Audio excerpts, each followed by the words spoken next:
first men of the ranks of the Irish Legion were men of the so-called Society of United Irishmen, who were supporters of the French Revolution and had fled to France in 1797. Some of the others were men who participated in the Irish Rebellion of 1798 and had also fled to France in 1802.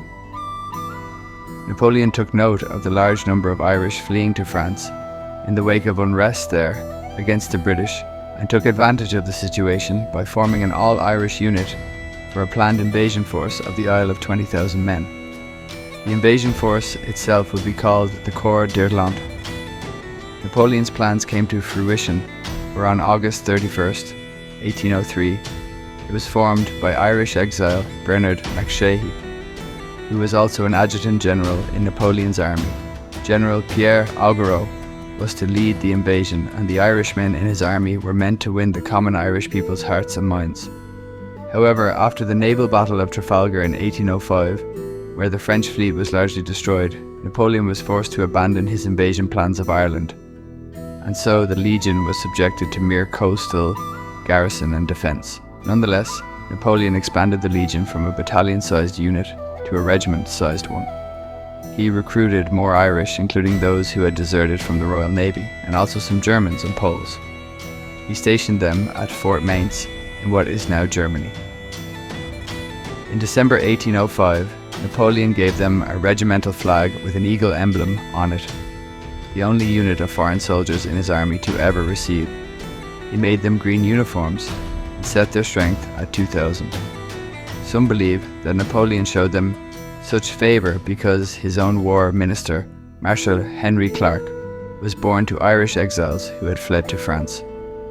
Some of the first major action they saw was in Spain during the Peninsular War, where they helped subdue the city of Madrid. After Napoleon successfully defeated and overthrew the old Spanish monarchy regime, he left the Legion there, and they became part of the occupational army of Portugal.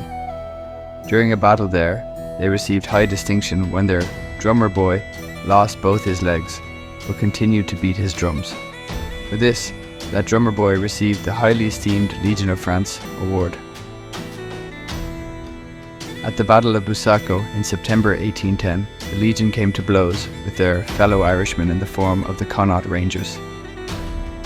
They suffered heavy casualties against their fellow Irish and were defeated by a bayonet charge. Due to heavy casualties, in October the Legion was reduced and reformed into only 2 battalions. In service of Napoleon's conquest of the German kingdoms, they made a hurried march on Magdeburg and fought hard at the Battle of Bautzen. At the Battle of Hanau, they fought directly under the Emperor and were key to the victory.